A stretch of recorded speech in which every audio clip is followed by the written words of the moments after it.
Bonjour, on continue dans ce tutoriel à voir comment faire du montage dans Motion 5. On va s'intéresser aujourd'hui aux marqueurs et à la vitesse. Comment utiliser des marqueurs dans Motion 5 et comment modifier les vitesses et utiliser les vitesses dans Motion 5. On commence par les marqueurs. Alors on a un petit projet ici que j'ai rebâti. Vous voyez, pour le moment on a un cercle avec un texte à l'intérieur et simplement on se dit tiens, on a envie par exemple que le cercle il continue de grossir jusqu'à ce point là. Par exemple on a un point clé qui correspond à autre chose, on met un marqueur ici. Alors pour mettre les marqueurs il y a deux choses, soit rien n'est sélectionné, le projet ici est sélectionné, je tape sur M et regardez le marqueur il va venir se mettre, il se met tout en haut ici dans le projet ici. Bon, ça peut être intéressant d'avoir un marqueur ici, mais vous allez voir que moi ce qui m'intéresse c'est de bouger le cercle. Alors je sélectionne le cercle et cette fois-ci je tape M où je fais marquer marqueur, ajouter un marqueur, et regardez cette fois-ci le marqueur il vient sur la couche correspondant au cercle dans ma timeline ici, et du coup je me dis tiens c'est à ce point là que je vais venir par exemple faire venir le point clé, hop, ici avec le magnétisme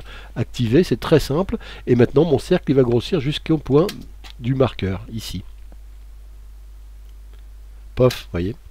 Le texte, mon texte, je voudrais commencer un peu plus tard ici à faire son mouvement, donc ici je vais mettre un marqueur, hop, il est sélectionné, et regardez, je viens par exemple ici, hop, faire ça, et mon texte il va démarrer son mouvement plus tard cette fois-ci, hop, regardez, comme ça, il grossit comme ça. Si je l'allonge un petit peu ici, et que je mets un marqueur ici, en me disant tiens, ça va plutôt commencer, voilà, là sur ce point là, je mets un marqueur sur, encore une fois sur mon texte, donc je le sélectionne, je fais M, et je vais venir cette fois-ci prendre mon, hop, voilà, comme ça, bon. Et cette fois-ci, vous voyez, ça me permet de voir des marqueurs. J'étais pas vraiment utile, mais voyez, bon. Si je veux enlever un marqueur par la suite, regardez ce que je fais supprimer. Alors tous les marqueurs, non, supprimer ce marqueur-ci, voilà, d'accord. Celui-là de marqueur, ce que je voudrais, c'est pas le supprimer, c'est, regardez, le modifier. Alors le modifier, c'est quoi? Je peux lui donner un nom, bon, c'est pas très grave ici, faire un commentaire. Surtout, je peux lui donner une durée. Regardez par exemple, ici, je voudrais qu'il dure 1 seconde. Donc je vais faire 1, 2, 3, 4, 5, voilà, il dure 1 seconde, et au lieu qu'il apparaisse en rouge, je voudrais qu'il apparaisse en vert. Type standard, modification de texte, non, mais voilà, bon, ça pourrait être une modification de texte si je faisais ça. Je fais OK, regardez mon marqueur, il apparaît comme ça, et cette fois-ci, je voudrais qu'il dure, par exemple, tout ça ici. Et du coup, je me dis, tiens, ça va me donner, par exemple, ce mouvement-là, je vais le synchroniser, là, il va aller jusque-là. Mon marqueur, il m'a servi à délimiter cette zone-là. Non, c'est juste ça. Et cette fois-ci, regardez le mouvement que ça fait, hop, ce mouvement-là. Si je veux supprimer le marqueur, c'est pas compliqué, je fais soit modifier le marqueur et là je fais supprimer le marqueur, ouais, ou alors celui-là ici, je fais supprimer le marqueur. Je remets un marqueur sur le cercle ici, donc je fais M, et regardez, si je veux dans le même élément aller d'un marqueur à l'autre, je fais marqueur suivant, hop, ici je vais au marqueur précédent. Hop, ici, vous voyez comment on navigue d'un marqueur à un autre. Si je veux supprimer tous les marqueurs pour dire qu'on a compris comment marchaient les marqueurs, je fais ça. Pof, il n'y a plus un seul marqueur, sauf celui là-haut, mais je vais l'enlever également. Je vais faire supprimer le marqueur.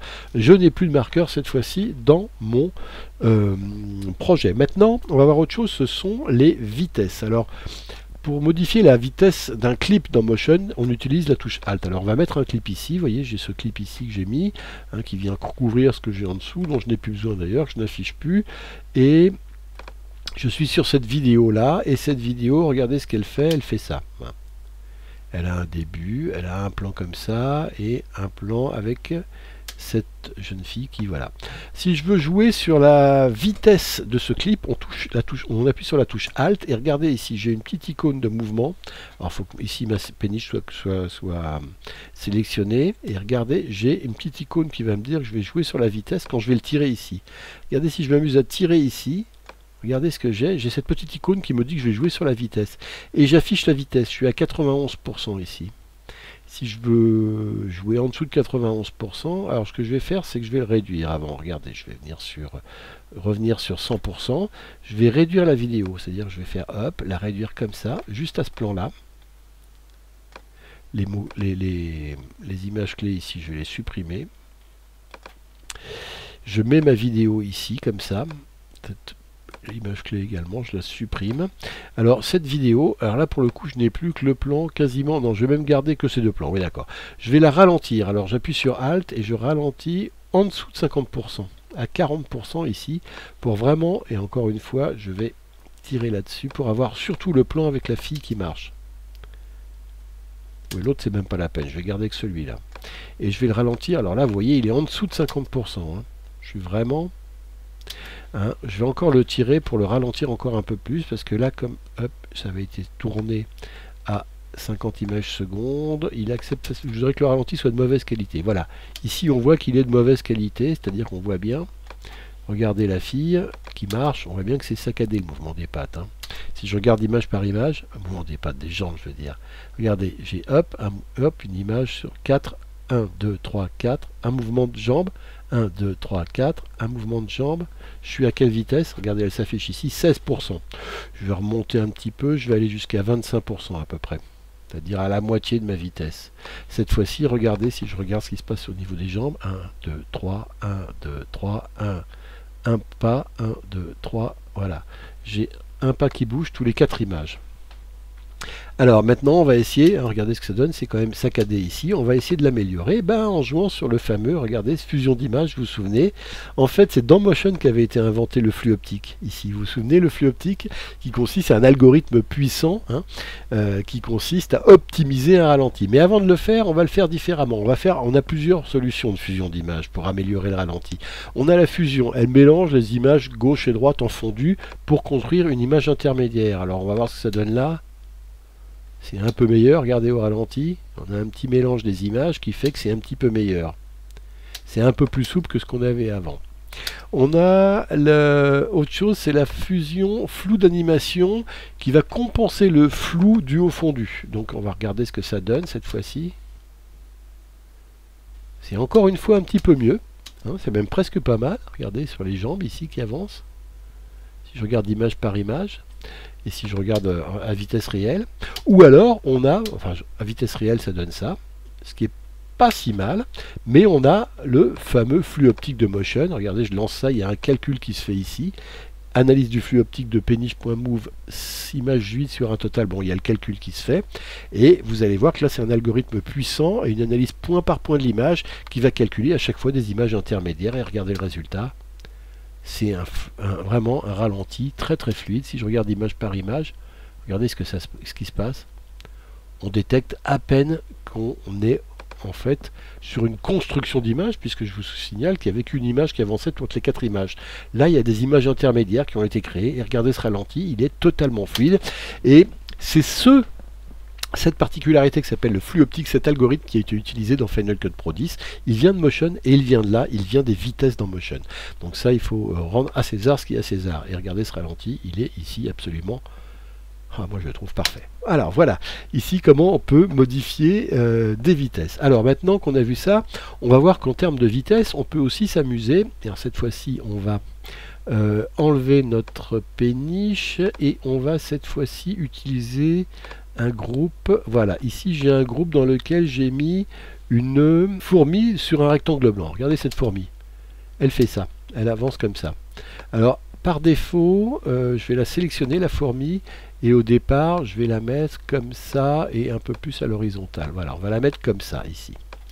Et cette fourmi, mon souci c'est que vous voyez, elle avance, mais elle avance en rond comme ça. C'est une fourmi, c'est un mouvement de fourmi, mais il va falloir que je joue avec un petit peu Motion pour faire un mouvement de fourmi, pour faire une fourmi qui avance. Alors comment je vais faire? La première des choses à faire, c'est que regardez dans le contrôle d'ici, au lieu de condition de fin aucune, je vais mettre en boucle. Et cette fois-ci, ma fourmi, si je tire dessus ici, le mouvement va être en boucle. Et vous voyez que la boucle, ici, chacun des cycles de la fourmi est représenté par ces petits traits ici. Et regardez cette fois-ci, ma fourmi, au lieu de tourner qu'une seule fois, son mouvement, il est continu. Regardez, comme ça. Et maintenant, j'ai plus qu'animer la fourmi ici. Donc je vais ici animer, enregistrer. Ici, je suis là. Et puis à la fin, ici, je vais revenir sur la dernière image. Je vais la faire avancer jusqu'à là, par exemple. Et regardez ce qui se passe maintenant. Je vais avoir animé ma fourmi. Hop, elle avance maintenant comme ça. Vous voyez, la fourmi. Je reste pour le moment sur ce mouvement-là pour vous montrer autre chose. On va quitter la fourmi et le rectangle un moment. On va se mettre sur une calligraphie. Cette fois-ci, la calligraphie, regardez, elle est en bas ici. Je vais la sélectionner. Elle est en bas ici. Regardez ce que c'est que cette calligraphie. Elle se dessine comme ça, cette calligraphie. Alors de la même manière, je peux la mettre en boucle. En condition de fin, je peux la mettre en boucle ici. Et là, je la boucle 2 fois, par exemple. Regardez, elle va se dessiner 2 fois. hop, et elle recommence à se dessiner. Mais ce qui m'intéresserait, moi, c'est pas qu'elle soit en boucle, c'est qu'elle fasse un ping-pong, c'est qu'elle se dessine et qu'elle se dédessine, elle revienne en arrière. Dans ce cas-là, j'ai une autre solution, c'est de faire ping-pong. Et regardez en ping-pong ce que ça me donne. Alors, je peux même le prolonger plusieurs fois, le ping-pong. Cette fois-ci, regardez, la calligraphie, elle va se dessiner, hop, puis revenir en arrière, pouf, comme ça, hop, puis repartir en avant. Ça, c'est la solution ping-pong, hein, vous voyez. Et puis il y a une autre solution qui s'appelle suspendre. Alors le suspendre, on va le faire non pas, si d'ailleurs pourquoi pas. On va, parce que regardez ici, si j'ai aucune, ici, vous voyez, regardez ce qui se passe ici. Ma calligraphie elle se dessine et pof, elle s'arrête. Et si j'essaie de l'augmenter ici, je n'arrive à rien.